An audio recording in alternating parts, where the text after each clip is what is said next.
कल एसपी साहब सीतामढ़ी से आप मुलाकात करने गए हुए थे एक आवेदन लेकर के, क्या मामला हो गया है? सबसे पहले आप तमाम मीडिया कर्मी को मेरे तरफ से नए साल की शुभकामनाएं एवं बधाई।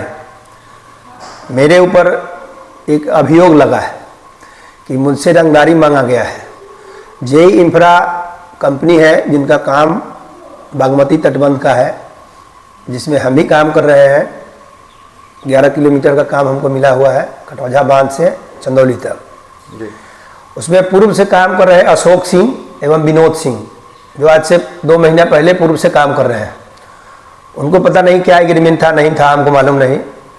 मेरे पास अशोक सिंह आए, पंप के नज़दीक है राकेश जी का बालू सीमेंट का दुकान मदौल, और हमसे बात किए कि ऐसे ऐसे हमको पोकलेन मशीन चाहिए और जेई इंफ्रा का ऑफिस बन रहा है, उसमें मिट्टी हमको गिराना है। सारा बातचीत होने के बाद में 430 रुपये प्रति टेलर के हिसाब से मिट्टी का रेट तय हो गया, और पोकलेन का 1,80,000 के महीने से 2 पोकलेन हम उनको दे दिए। लगभग 2 महीना मेरा पोकलेन चला है उनके यहाँ, और ट्रैक्टर 2045 टेलर मिट्टी गिराया है। इनका ट्रिप कार्ड मेरे पास है, उनके मुंशी के द्वारा साइन किया गया है। और पैसा जब भी उनसे मांगा जाता है या जाता था पूर्व से, तो बार बार इस सप्ताह में हो जाएगा, 2 दिन में हो जाएगा, कल आ रहे हैं तो दे देंगे। उसके बाद से जब भी हमारे तरफ से कॉल किया गया है तो उन्होंने या तो कॉल काट दिया है या फिर नंबर ब्लॉक कर दिया है। फिर जब टेलीफोनिक बातचीत नहीं होने के वजह से हम जेई इंफ्रा के कैंप पर गए कि भाई इनका भुगतान हुआ है कि नहीं, देखने गए थे हम। तो वहाँ पर उनके सहयोगी जो विनोद जी थे वो भी वहाँ पर बैठे हुए थे, और उनसे हमारी बातचीत हुई कि भैया इतना दिन हो गया और ट्रैक्टर वाले सबको हमको भुगतान करना है, कि ट्रैक्टर सब मेरा नहीं था, जो ग्रामीण लोगों का ट्रैक्टर चला हुआ उनका भुगतान करना जरूरी था। सिर्फ डीजल का पैसा वो भी हम अपने पास से दिए हैं। टोटल मेरा लगभग 26 लाख के आसपास पैसा बनता है, जिसमें वो 4.5 लाख रुपया 50,000 मेरे अकाउंट में और 4 लाख रुपया के आसपास कैश दिए हैं, जो उसी राकेश जी मधौल की दुकान पर दिए हैं। और जब उनसे पैसा का तगड़ा किया गया तो वो मेरे ऊपर रूनी सैदपुर थाना में FIR के लिए आवेदन दिए कि ऐसे ऐसे मेरे द्वारा मुखिया से रंगदारी मांगा गया है। और एसपी महोदय के यहाँ भी हम गए थे, जहाँ जाकर के उनको सारी बातें से अवगत कराए। फिर जब प्रशासन को, कानून को मालूम पड़ा कि सही चीज़, तो उनको डांट फटकार लगा है। उस पर वो मीडिया में अनाप शनाप बोल रहे हैं, प्रशासन के लिए भी, कानून पर भी सवाल उठा रहे हैं।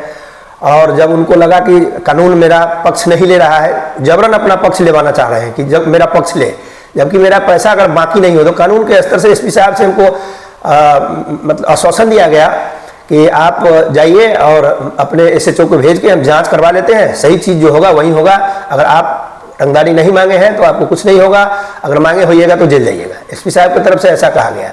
उसके बावजूद भी आपके मीडिया कर्मी लोगों को पहले सही चीज़, सत्य तथ्य को जानना चाहिए कि सही बात क्या है, उसके बाद उस न्यूज़ को चलाना चाहिए।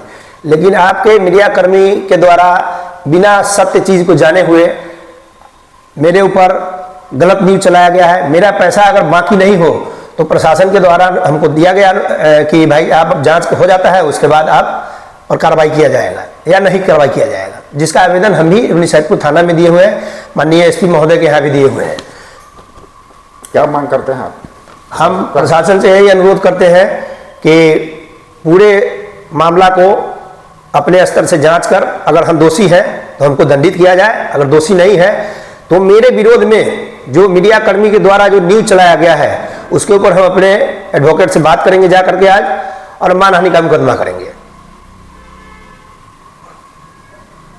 क्या परिचय आपका?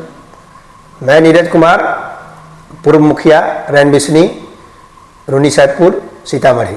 अभी मेरे वर्तमान में मेरे माताजी मुखिया हैं और मेरे पिताजी पैक्स अध्यक्ष पिछले 25 वर्षों से हैं।